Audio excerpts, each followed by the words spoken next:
Oh, my dear learner, and welcome back to my YouTube channel. Today, I am going to read a very important and interesting article that is very important for CSS aspirant, and this article is related to CSS essay and its current affair. So, our today article is a crisis of power. This article is little bit lengthy, so I would try to read cover this article in 2 and 3 videos. I know this article is very important, and especially for those who want to crack competitive exams.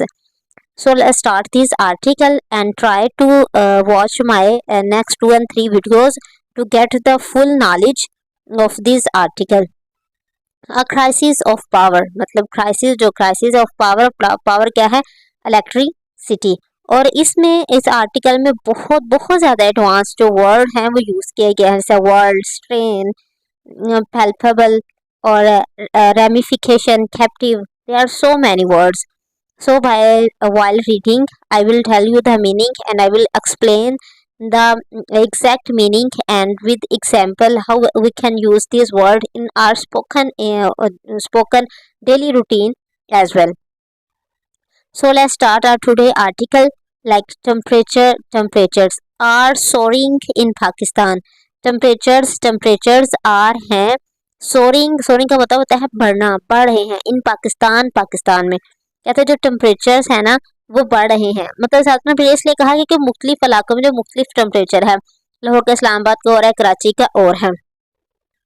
ठीक है, ये कौन सा tense है हमारे पास? Present continuous का हमारे पास ये टेंस है। इसमें क्या कहा, हम लोग जो काम अभी हो रहा है उसकी बात कर रहे हैं। टेम्परेचर आर सोरिंग बढ़े इन पाकिस्तान। अगर example as we edge into summer, जैसे ही हमने गर्मियों में कदम रखा है, as we edge into summer. ठीक है, जैसे ही हमने गर्मियों में कदम रखा है, as we edge in the room, जैसे ही हमने कमरे में कदम रखा। जब हम इस तरह का वर्ड यूज़ करें तो उसके लिए एक हम एडवांस एक्सप्रेशन यूज़ करते हैं, as we edge into summer, as we edge into my house, as we edge into room. इस तरह हम कह सकते हैं जैसे ही मैंने वहाँ कदम रखा। ठीक है, दिस मीन इसका मतलब है आर एनर्जी कंजम्पशन मतलब है इस्तेमाल करना। Our energy consumption is going to जाने वाली है, shoot up, is going to shoot up मतलब शूट अप मतलब बढ़ने वाली है। इज गोइंग टू ये होता है मतलब बिल्कुल पास्ट वाला हमारा जो फ्यूचर होता है कि हमें पक्का यकीन है कि ये काम होगा ही होगा, तो तब हम विल नहीं, तब हम लोग वहाँ गोइंग टू। ठीक है जी, गोइंग टू का यूज करते हैं। अब यहाँ देखिए उसने क्या क्या है, इसका मतलब है दिस मीन्स, इसका मतलब आर एनर्जी कंजम्पशन, हमारी एनर्जी की जो कंजम्पशन है क्या होगा, सब्जेक्ट इज हमारा क्या है, वर्ब।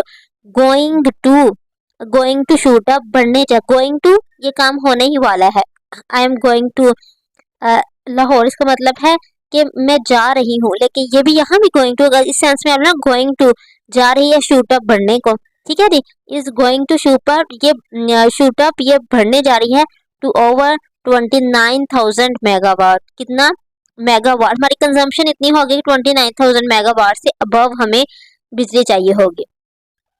इट आल्सो मीन्स इसका ये भी मतलब है that we are looking at more power cut. We are looking हम देख रहे हैं, मतलब हम यहाँ पे हमें अंदाजा हो रहा है कि अगर हमें इतनी गर्मी आ रही है, अगर हमें इतनी ज़्यादा हमें एनर्जी चाहिए होती है, तो यकीनन वी आर लुकिंग हम एक्सपेक्ट कर सकते हैं, हम उम्मीद लगा सकते हैं। वी आर लुकिंग हम देख रहे हैं एट मोर पावर कट के बहुत ज़्यादा पावर कट होगा, मतलब खपत होगी बिजली की। आगे वो कह रहे हैं एक तो हम पावर कट देखेंगे, लोड शेडिंग देखेंगे, दूसरा है planning our chores work and rest around unpredictable and unannounced load shading.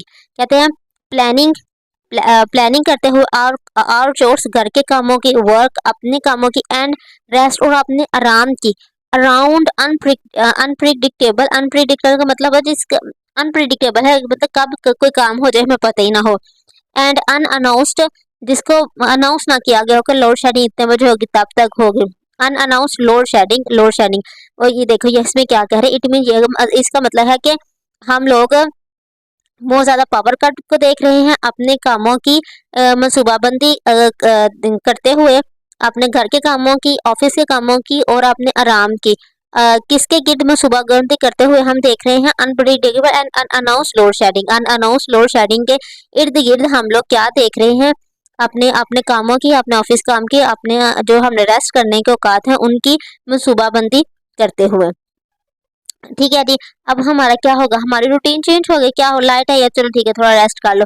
जैसे लाइट जाएगी फिर हमारे अब वो हमारे आवर्स भी नहीं हो काम करने के, तो हम कहेंगे चलो अब ये काम ये कर ले, क्योंकि अब लाइट नहीं है। जब लाइट आएगी तो हम रेस्ट कर लेंगे, हम चार्जिंग भी अपने मोबाइल से, इस तरह की जितनी हमारी रूटीन है वो चेंज है। वो इसी को एक्सप्लेन कर, उसने बहुत खूबसूरत एक्सप्लेन किया उसके। We are looking at the more power cut planning, और मतलब पावर कट को देख रहे हैं, हम देख रहे हैं मनसूबा करते हुए अपने घर के कामों की, ऑफिस के कामों की, अपने रेस्ट करने की, unpredictable and unannounced load shedding के इर्द गिर्द। ठीक है जी।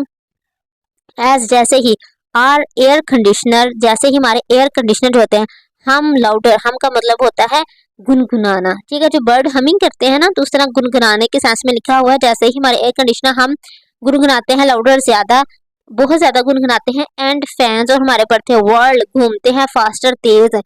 व्हेन देयर इज इलेक्ट्रिक, जब उनके पास इलेक्ट्रिसिटी है, जब हमारे कंडीशनर जैसे ही हमारे एयर कंडीशनर गुनगुनाते हैं और हमारे पंखे जब तेजी से घूमते हैं। द स्ट्रेन, स्ट्रेन का मतलब होता है बोझ डालना।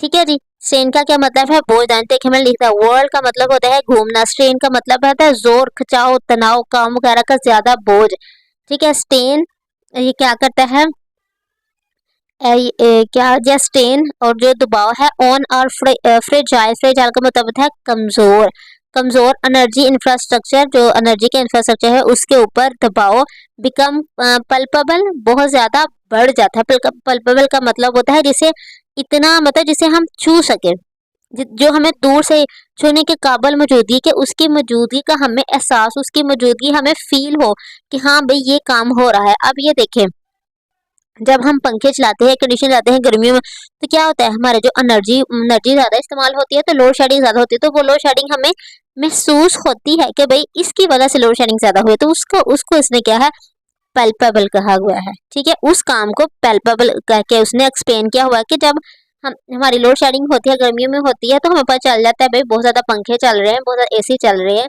इसकी वजह से लोड शेडिंग हो रही है। ठीक है, द स्ट्रेन, दबाव ऑन आ फ्रेजाइल, और जो हमारी कमजोर एनर्जी का इंफ्रास्ट्रक्चर है, बिकम पेल्पेबल, जो कि वो हमारे वो पेल्पेबल बन जाता है, उसके ऊपर बहुत ज्यादा दबाव बढ़ जाता है, जो कि हम फिर उसको महसूस करते हैं। येट अभी तक द रेमिफिकेशन, रेमिफिकेशन का मतलब होता है असरात। ठीक है जी। रेमिफिकेशन, असरात, ये देखेंगे हम, मैंने इसका मीनिंग लिख दिया हुआ है, रेमिफिकेशन, असरात। द रेमिफिकेशन, असरात, एक्सटेंड, अभी तक द असरात, उसके जो असरात हैं, एक्सटेंड, एक्सटेंड बढ़े हुए हैं, फॉर बियॉन्ड आवर हाउसेज, हमारे घरों से बाहर तक, दूर तक, बहुत दूर तक उसने इसके जो असरात है वो फैले हुए हैं। ठीक है जी। और हमारा एनर्जी और इकोनॉमिक डेवलपमेंट, हमारा जो इकोनॉमिक डेवलपमेंट है इज स्ट्रेंगल्ड, स्ट्रेंगल का मतलब होना किसी का गला घूंट देना। ठीक है जी। और एनर्जी डेवलपमेंट इज स्ट्रेंगल, हमारी जो एनर्जी की डेवलपमेंट है उसका गला घोंट दिया गया है। इसके बाद V3 है, तो पैसे मतलब किसने घोंटा है हमें नहीं पता। और एनर्जी डेवलपमेंट स्ट्रेंगल, उसका गला घोंट दिया गया है, एंड बाउंड, उसे बांध दिया गया है। ठीक है जी। एक तो उसका गला घोंट दिया गया है, उसे बांध दिया गया, एज जैसे, इट इज बाय, ये है बाय डाउन टाइम, मतलब डाउन टाइम की वजह से, एंड राइजिंग फ्यूल कॉस्ट, और जो बढ़ते हुए फ्यूल की कॉस्ट है उसकी वजह से है। ठीक है, कहते हैं उसका गला उसको बांध दिया गया, ऐसे लगता है कि ये डाउन डाउन टाइम है, हमारे जो मुल्क का डाउन टाइम चल उसकी वजह से, और राइजिंग फ्यूल कॉस्ट की वजह से है। मैन्युफैक्चरिंग, जो मैन्युफैक्चरिंग की जो इंडस्ट्री है, रिमेन अन इम पर्ल्ड, कहते हैं ये भी इनरिपल्ड है, ये भी मतलब वो मुस्ताज हुई है, जकड़ी हुई, एज डज एग्रीकल्चर, जिस तरह एग्रीकल्चर जो है वो मुस्ताज हुई है नदी की। थ्रेटरिंग, थ्रेटरिंग का मतलब होता है हमें डराते हुए, लाइवलीहुड, खतरा, थ्रेटरिंग डराते हुए या खतरा जाहिर करते हुए, लाइवलीहुड हमारे रहन सहन को, एंड फूड सिक्योरिटी, और फूड सिक्योरिटी को, और मतलब थ्रेटनिंग और खतरा जाहिर करते हुए, लाइवलीहुड हमारी जिंदगी को, हमारे रहन सहन को, फूड सिक्योरिटी और हमारी फूड सिक्योरिटी को। In October 2023 Pakistan had an energy deficiency of 6000 megawatt, कहते हैं अक्टूबर में 6000 मेगावाट की डेफिशिएंसी थी। Increase incurring and import bill of 7,000 के, इसका इम्पोर्ट बिल कितना था 7 बिलियन था। ठीक है जी, ये एक इंफॉर्मेशन है सीएसएस के ऐसे के लिए और उसके करंट अफेयर के लिए। आप लोग इसे अपनी कॉपी में डाउनलोड करने तो आप इसे स्क्रीनशॉट भी ले सकते हैं।